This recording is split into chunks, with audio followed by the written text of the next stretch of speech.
Quel repos céleste, Jésus, d'être à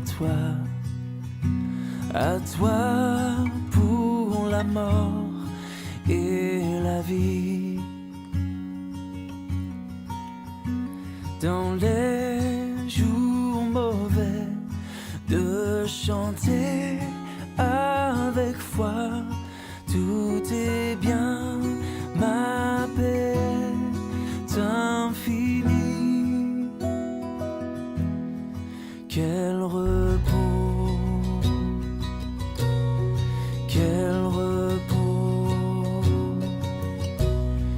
quel repos, quel céleste repos, quel repos céleste. Mon fardeau n'est plus libre par le sang du calvaire. Tous mes ennemis, Jésus les a vaincus. Gloire et louange à Dieu, notre Père. Quel repos, quel repos, quel repos, quel céleste repos.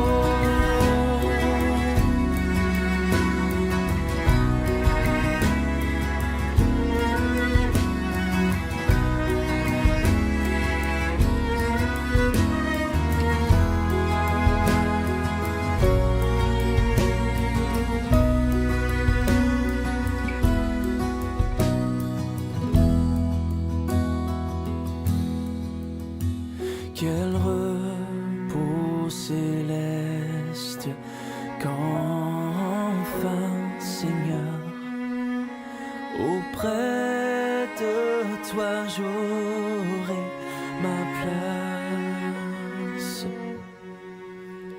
Après les travaux, les combats, la douleur, à jamais je pourrai voir ta face. Quel repos, quel repos, quel repos, quel céleste repos, quel repos, quel repos, quel repos, quel céleste repos.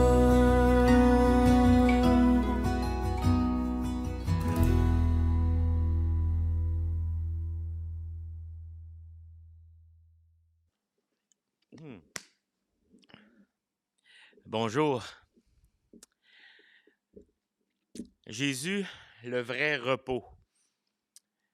Et ce matin, on va voir que ce repos est même supérieur à Josué.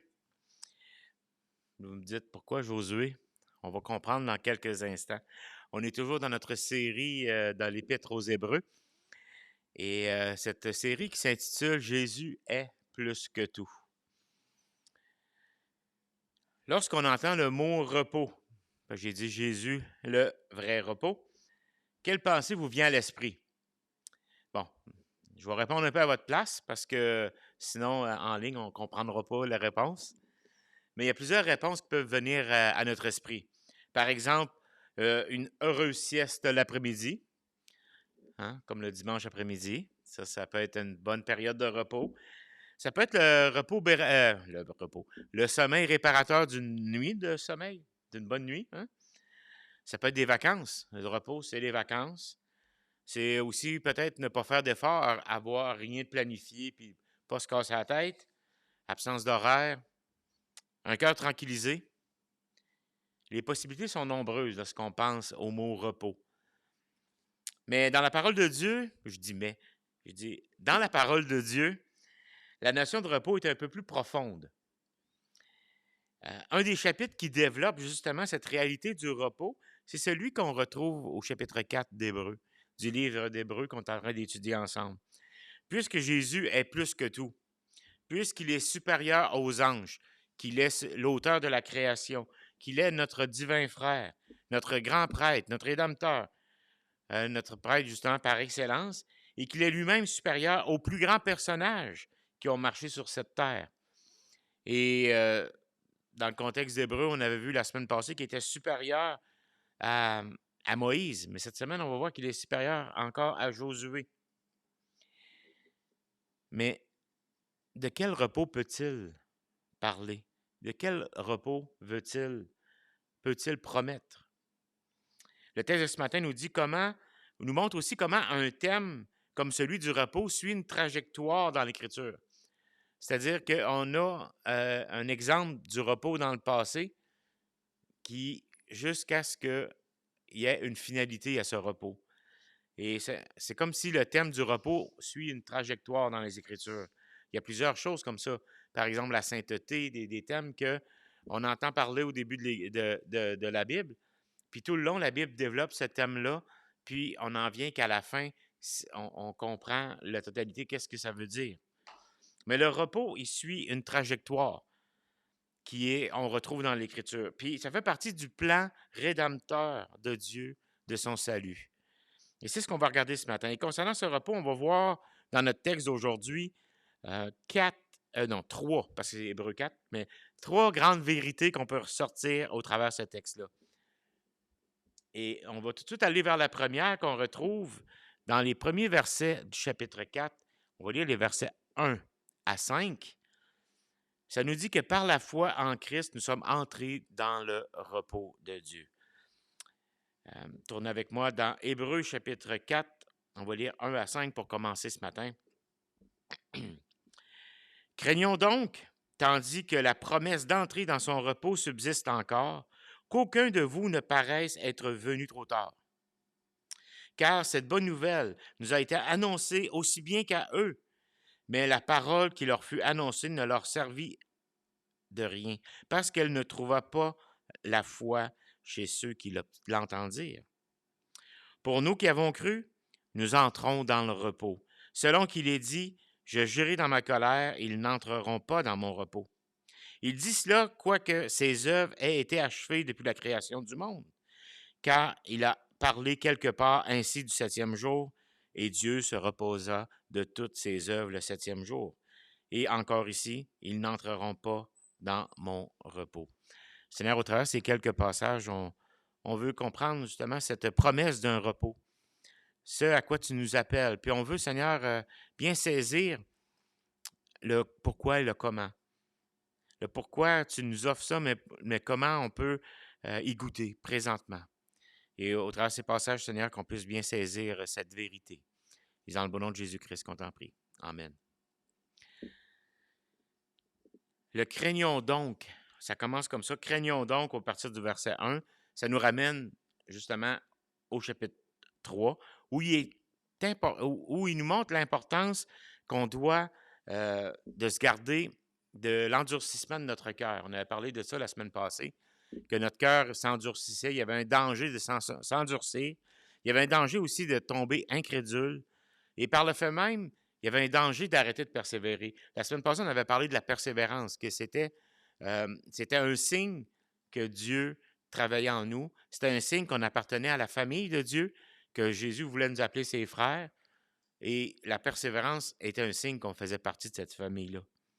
L'auteur ici, même dans chapitre 3, versets 7 à 11, il avait introduit la notion de repos à partir du psaume 95. Si vous voulez aller lire le psaume 95, ce qui est un psaume qu'on appelle historique, c'est-à-dire il raconte une histoire, c'est-à-dire l'histoire du peuple d'Israël qui était dans le désert, puis tout ça, qui éventuellement s'est rébellé et n'a pas pu entrer dans le repos toute la gang. Puis il y en a quelques-uns il y a une génération même qui est morte dans le désert pendant les 40 ans d'errance dans le désert et tout ça. Et dans le chapitre 4, 3 fois, il va reciter ce passage-là. Mais il commence quand même en rassurant ceux à qui il s'adresse que personne parmi vous ne pense être venu trop tard. Il commence par rassurer, wow, OK, si vous êtes là, vous n'êtes pas venu trop tard. Vous n'êtes pas resté derrière parce que la promesse d'entrer dans le repos est toujours bien réelle. La porte n'est pas fermée. Et il commence comme ça, en disant, mais puisque, et il vient à dire, aujourd'hui, il n'est pas trop tard. Encore aujourd'hui, la bonne nouvelle est annoncée, comme elle l'a été aux Juifs de l'Ancienne Alliance. Et c'est ce qu'il est en train de dire aux Hébreux. Mais en même temps, ce passage-là, si on est vivant aujourd'hui, c'est qu'il s'adresse aussi à nous. Parce qu'on peut l'entendre, on peut l'écouter, puis encore, la porte n'est pas encore fermée. Mais selon le verset 2, tout au long de la période qui a suivi la conquête de la terre promise sous Josué, il y a une grande majorité du peuple d'Israël qui n'ont pas cru, qui s'est endurci, et dans son incrédulité, puis dans l'idolâtrie, puis eux n'ont pas pu goûter au repos. Les Juifs n'ont pas répondu avec foi à la grâce de Dieu. Et c'est ce que le passage nous dit au verset 2, du chapitre 4. Ils n'ont pas répondu à la grâce de Dieu par la foi. Bien qu'ils ont habité la terre promise, ils n'ont pas goûté au repos que Dieu leur offrait. Et ceci doit nous servir d'avertissement, de continuer dans notre foi pour éventuellement goûter à ce repos-là. Le message qu'ils avaient reçu était appelé la bonne nouvelle, mais ils n'ont pas cru. Et ça doit être une grande leçon pour nous, parce que d'entendre la bonne nouvelle, d'aller dans une église, d'entrer dans je ne dirais pas une terre promise, mais dans un lieu où on est exposé à la parole de Dieu, ça ne suffit pas, ça ne sauve personne. Mais il faut y répondre avec foi, autant sous l'Ancienne Alliance que sous la Nouvelle Alliance. Autant que les Juifs, quand ils étaient dans le désert, il ont fallu qu'ils répondent avec foi aux grâces que Dieu voulait leur donner d'entrer dans ce pays-là, parce qu'ils avaient été libérés d'Égypte. Autant aujourd'hui, c'est encore la même foi qu'on a besoin pour entrer dans cette terre promise. Et au verset 3, il rajoute « Pour nous qui avons cru, nous entrons dans le repos. » Donc, la première vérité, c'est que par la foi en Christ, nous sommes entrés dans le repos de Dieu. Mais comment le peuple juif pouvait être entré dans le pays promis puis ne pas pouvoir goûter le repos de Dieu? Qu'est-ce qui se passe? Pourquoi il était entré dans le pays, mais il n'avait pas goûté au repos? Lorsqu'on regarde l'histoire du peuple juif, on sait que le peuple n'est pas entré en Canaan sous la direction de Moïse. Mais, à cause de son incrédulité, ça nous dit que le peuple a dû faire 40 ans dans le désert, puis toute la génération qui avait été incrédule aux œuvres que Dieu a faites, puis aux commandements que Moïse avait donnés, sont décédés. Ça dit même à la fin du chapitre 3 que leurs cadavres ont tombé dans le désert. En fait, le peuple est entré dans le pays promis sous Josué. Ici, l'auteur est quand même particulier parce que nous, en français, on n'a pas tout à fait les mêmes mots, mais Josué et Jésus, c'est le même mot hébreu, Yeshua. Ça veut dire sauveur ou libérateur en quelque sorte. Là. Et Josué, c'était le libérateur, c'est celui qui a qui a ouvert la voie puis qui est rentré dans le pays avec le peuple. Et Josué était un des personnages de l'Ancien Testament qui était un héros pour les Juifs. Et ce libérateur-là, entre guillemets, ce sauveur-là du peuple, mais il y en avait un plus grand. Il y avait un plus excellent Josué. Et Dieu avait promis à son peuple depuis longtemps le repos dans un pays habitable et sûr. Et ça, c'est un passage qu'on retrouve dans Deutéronome 12, 9 et 10. J'ai oublié de mettre le point. Mais 9 et 10, ça dit ceci.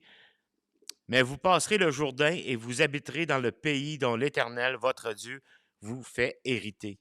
Il vous donnera du repos en vous délivrant de tous les ennemis qui vous entourent et vous habiterez en sécurité. » Deutéronome 12, 9 et 10. Et ce qui est intéressant, c'est que lorsqu'on regarde le psaume 95, qui est cité 3 fois ici, et qui est cité aussi dans le chapitre 3, ça a été écrit à l'époque de David. Donc, on peut dire quelques siècles plus tard, après les événements sous Josué, sous Moïse. Et ça signifie que d'entrer dans le repos de Dieu n'était pas totalement accompli en entrant dans Canaan. Lorsque le peuple est entré dans le pays promis, mais le repos de Dieu n'a pas été totalement accompli à ce moment-là. Ce repos en Canaan n'était qu'une préfiguration, une annonce qu'un repos plus grand et définitif allait venir, celui de Dieu en Christ dans l'Évangile. Celui d'un sauveur plus excellent que Josué. Et le premier, quand je vous l'ai dit tantôt, que le repos de Dieu fait un peu pas un pattern, là, mais comment j'ai appelé ça tantôt? Ouais, en tout cas, il suit une ligne, là, un plan. Le premier endroit dans la Bible où on voit qu'il parle du repos, je ne sais pas s'il y en a qui peuvent me le dire. Genèse 2, 2 et 3, lorsque c'est le récit de la création, lorsque la terre entière a été créée, puis tout a été créé dans les 6 jours qui sont écrits dans Genèse, ça nous dit que Dieu s'est reposé de ses œuvres le 7e jour. Déjà en partant, on peut déjà s'imaginer que c'est pas parce que Jésus ou que Dieu était fatigué d'avoir tout créé, mais parce qu'il avait terminé son œuvre de création à ce moment-là. Et il s'est reposé de ses œuvres. Ensuite, qu'est-ce qui a été institué? C'est le sabbat. Le sabbat est institué un petit peu plus tard, et ça, c'était tout un jour de repos qui était inspiré du repos de Dieu.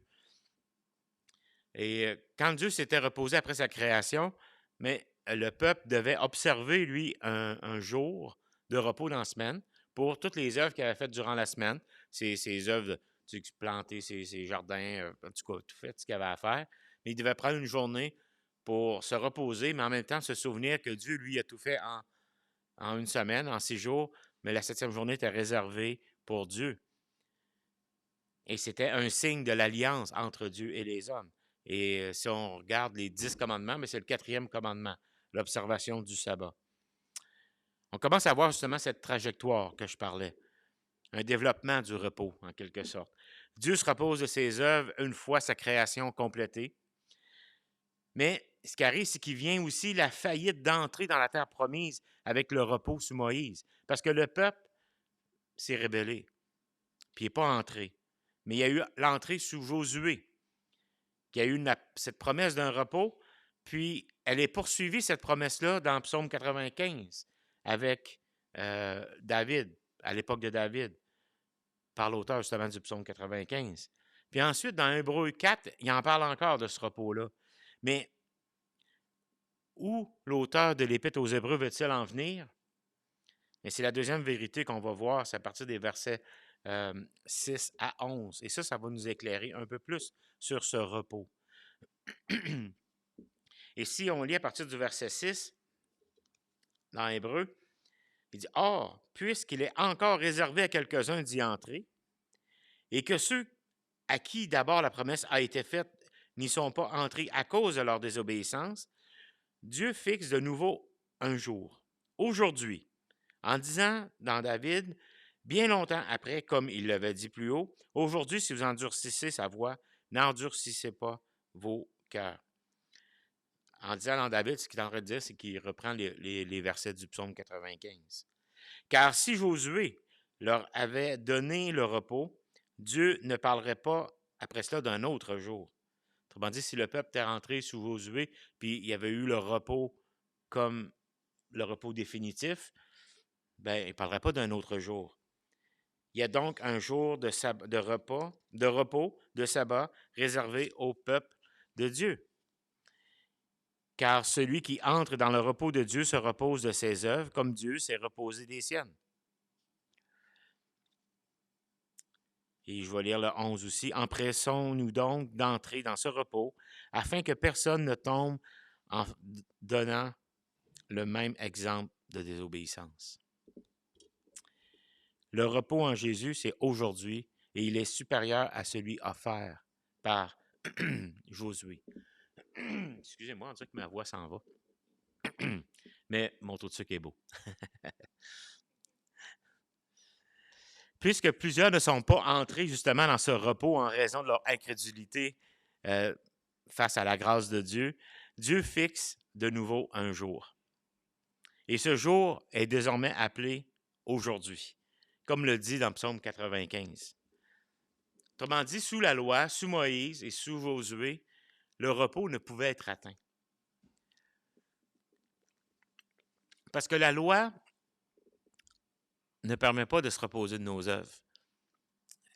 On a toujours besoin de faire des œuvres pour accomplir cette loi. Et le psaume 95 nous dit qu'il va y avoir un aujourd'hui. Il nous reste toujours aujourd'hui. Et tant que nous avons aujourd'hui, nous sommes incités à croire plutôt que d'endurcir notre cœur et de demeurer incrédule. C'est un peu ce langage que rappelle Paul dans 2 Corinthiens 6, 1 et 2. Ça dit ceci: puisque nous travaillons ensemble, nous vous exhortons à ne pas recevoir la grâce de Dieu en vain. Car il dit, au temps favorable, je t'ai exaucé. Au jour du salut, je t'ai secouru. Voici maintenant le temps est vraiment favorable. Voici maintenant le jour du salut. C'est un peu cette pensée que Paul amène. Aujourd'hui, c'est le jour du salut. Si tu entends sa voix, endurcis pas ton cœur. Réponds à l'appel de Dieu. Ne vois pas la grâce de Dieu pour que ce soit simplement quelque chose qui est donné en vain. Et au verset 8, dans notre texte de Hébreux 4, ça nous dit que même si Josué leur avait donné le repos, ce n'était pas l'accomplissement complet de la promesse de Dieu qu'il avait faite au peuple. Tout comme la loi ne pouvait pas amener le salut, le repos promis dans cette terre promise n'était qu'une préfiguration de ce qui allait venir. La preuve, c'est que Dieu a même répété son invitation dans Psaume 95, puis il la répète toujours dans Hébreux. Aujourd'hui, si tu entends la voix de Dieu, n'endurcis pas ton cœur. Le pays de Canaan n'était qu'un avant-goût, une image du vrai repos. On s'entend que s'il fallait partir et aller s'installer dans un pays pour avoir juste le repos, à quelque part, on aurait l'impression c'est pas si reposant que ça. Tout quitter pour aller dans un pays puis dire, ben si on n'a pas ce pays-là, on ne sera pas en repos. En quoi consiste justement ce repos de Dieu dans lequel nous devons entrer et puis nous reposer de nos œuvres? C'est quoi ce repos-là, sinon? C'est qui le Josué ultime qui donne le vrai repos? Celui de Dieu. Et comme je disais tantôt, il faut se rappeler que le nom de Jésus ou Josué sont identiques en hébreu. Parce que ni le repos du sabbat, ni celui de la terre promise ne peuvent être le repos ultime, puisque selon justement le verset 7 qu'on vient de lire, nous sommes invités à y entrer.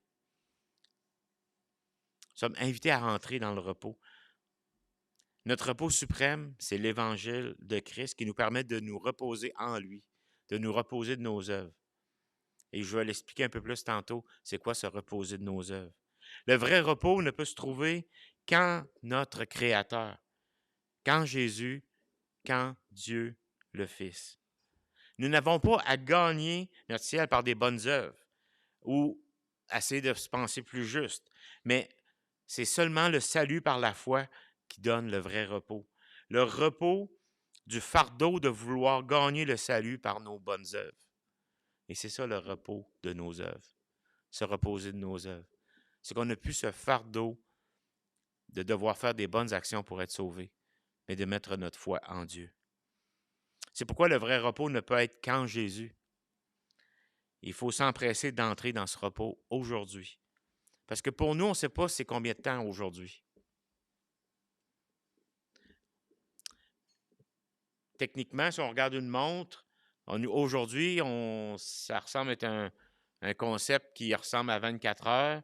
Mais là, là-dessus, il y a du temps qu'on dort, qu'on n'est pas conscient. Donc, on ne peut pas répondre à quelque chose pendant qu'on dort.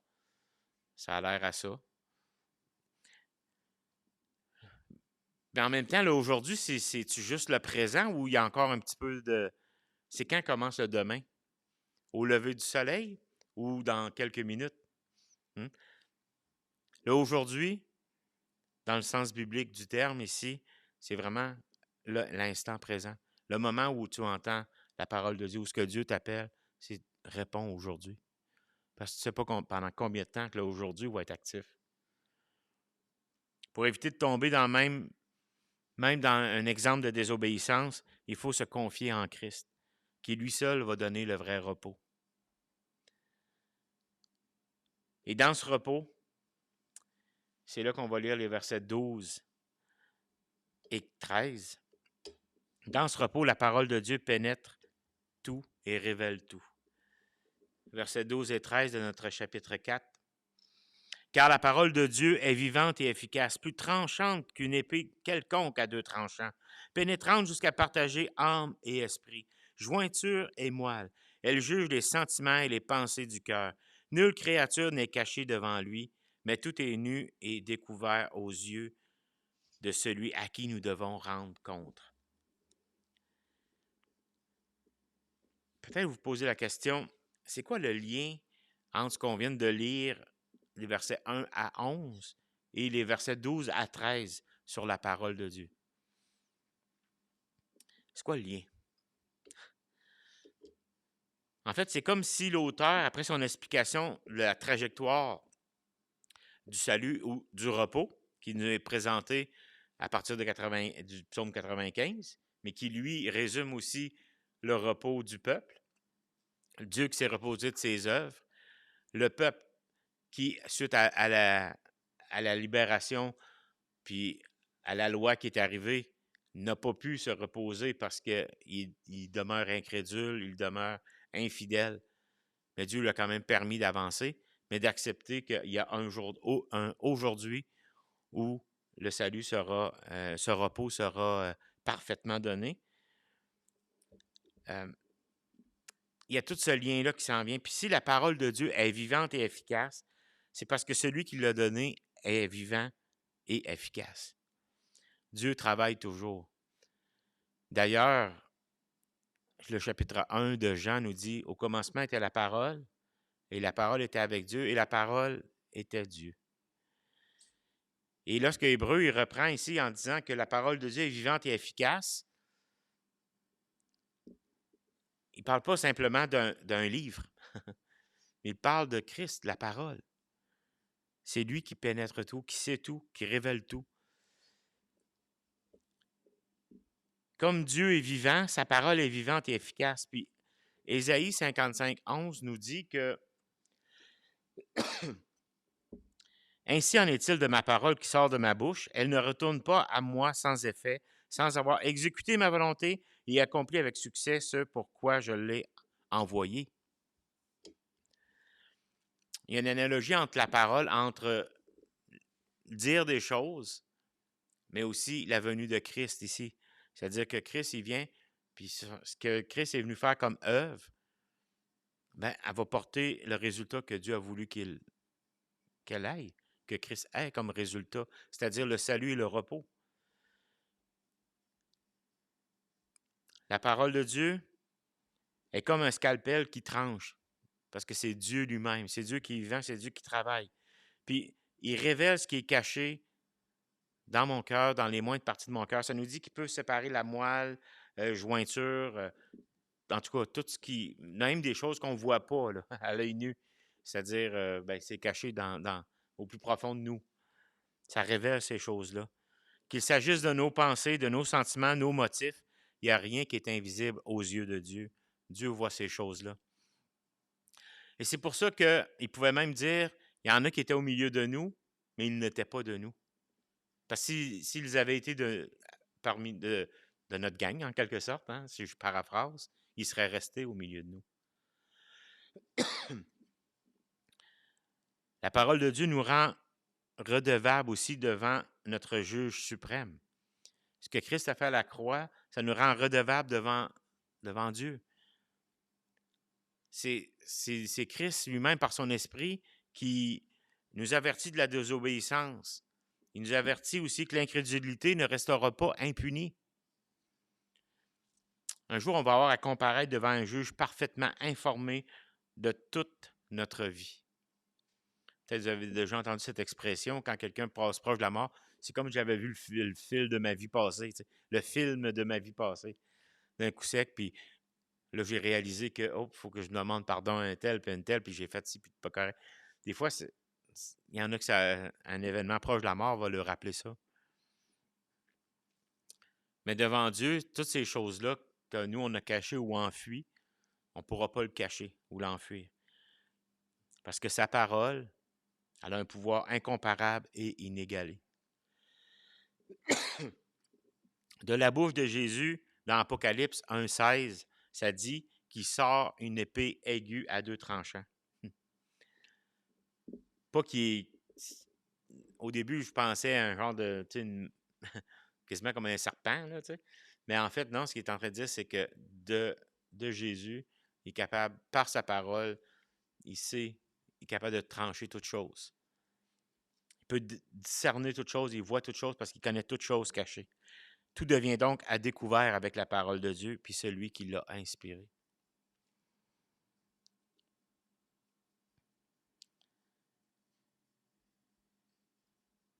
Et c'est pour ça que si on veut entrer dans le repos de Dieu, il ne faut pas garder caché des choses en nous. Je ne suis pas en train de dire qu'il faut un petit confessionnal dans le coin puis que vous venez demander pardon à un pasteur puis tout ça. C'est vraiment entre vous et Dieu, entre Dieu et votre cœur. Parce que Dieu connaît votre cœur. Il connaît comme je disais tantôt, vos pensées et vos motifs. Nous, en tant qu'être humain, les motifs de l'autre sont toujours à vérifier. Hein? On doit toujours s'informer de « Mais pourquoi tu as fait ça? Dans quel sens? C'était quoi ton but? » Surtout lorsqu'on a ressenti une blessure puis de la part d'un autre, pour finalement s'apercevoir que la personne voulait bien faire, mais on l'a mal interprété. Mais avec Dieu, même se taire, lui voit qu'est-ce qui se passe vraiment sur notre cœur. Lorsque Dieu nous dit qu'il vient nous libérer de nos œuvres, qu'on peut, après ça, s'appuyer, se reposer de nos œuvres, c'est qu'on n'a plus rien à cacher devant lui. Si vous avez peut-être déjà vécu ça étant plus jeune, d'avoir à cacher quelque chose que vous avez brisé ou quelque chose que vous avez mal fait à vos parents ou à une autorité, jusqu'au moment où éventuellement vous l'avouez, puis que la personne nous accorde son pardon. Là, c'est comme si on est libéré de ces choses. On est libéré du poids de cacher, d'avoir tenté de cacher, puis finalement, plus on cache, plus on recache d'autres choses, on devient comme dans une spirale de mensonges. Alors qu'au moment où, quand ça arrive, si on demandait pardon, si on avouait nos fautes, bon, on a plein de proverbes autour de ça, là, faute avouée à moitié pardonnée, mais c'est pas, avec Dieu, c'est pardonné au complet. Mais de ne plus avoir à vivre avec ce poids de la culpabilité devant Dieu, parce que Dieu voit toutes choses, puis qu'on peut lui demander pardon, ça, c'est vraiment reposant. Et c'est ce que Jésus est venu nous offrir. Dans Matthieu 11, 28, 29, ça dit « Venez à moi, vous tous qui êtes fatigués et chargés, et je vous donnerai du repos. Prenez mon joug sur vous et recevez mes instructions, car je suis doux et humble de cœur, et vous trouverez du repos pour vos âmes. » C'est ça, donner tout à Dieu. C'est de venir à Jésus, fatigué et chargé, puis lui va nous donner du repos. Il nous dit que ses instructions sont pas pénibles, qu'il est doux et humble de cœur, puis on va trouver du repos pour nos âmes.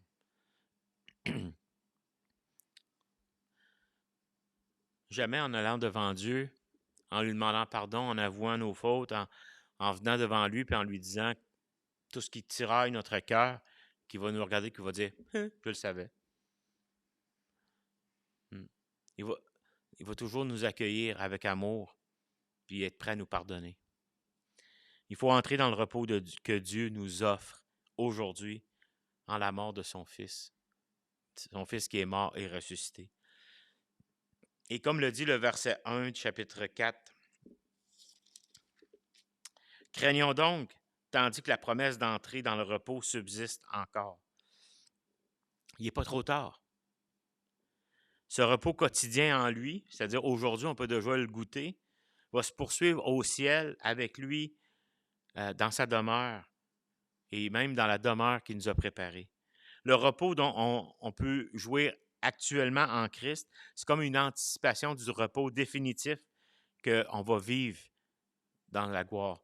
Et un terme qu'on emploie des fois les mercredis quand on étudie la parole de Dieu, c'est le « maintenant, mais pas encore ».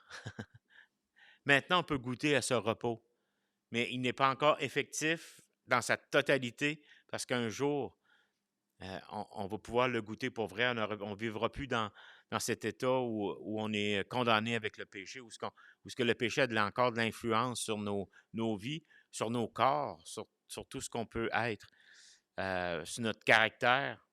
Parce que si le péché n'avait plus d'influence comme ça, on s'entendrait bien tout le temps avec tout le monde, en quelque sorte. Il y a plein de choses comme ça dans la Bible qui nous sont promis maintenant, mais pas encore. C'est un peu comme ça que le repos de Dieu a été promis au peuple. Il a été promis, tu pouvais y goûter déjà, mais la finalité, c'est lorsque nous serons réunis avec lui.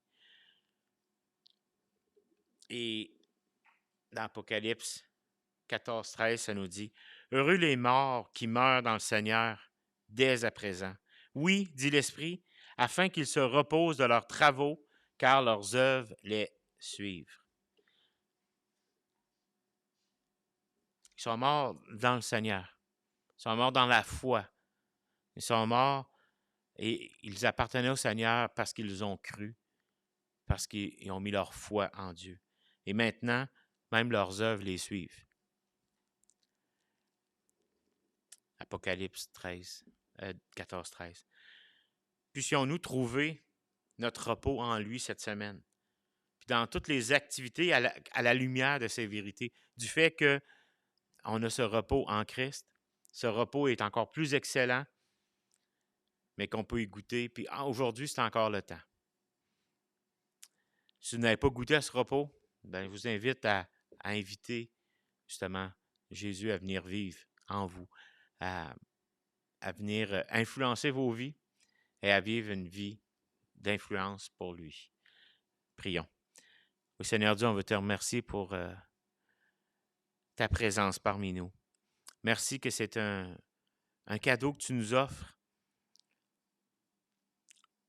par ta grâce. Et merci que tu nous donnes l'occasion d'y mettre foi. Seigneur, que ton nom puisse être glorifié dans ton Église, puisse être glorifié dans nos vies et sur cette terre jusqu'à ce que tu reviennes nous chercher et que aujourd'hui, Seigneur, on puisse le vivre dans l'éternité. Et dans le beau nom de notre Seigneur Jésus-Christ que nous te prions. Amen. Je vous souhaite une bonne semaine et à la prochaine.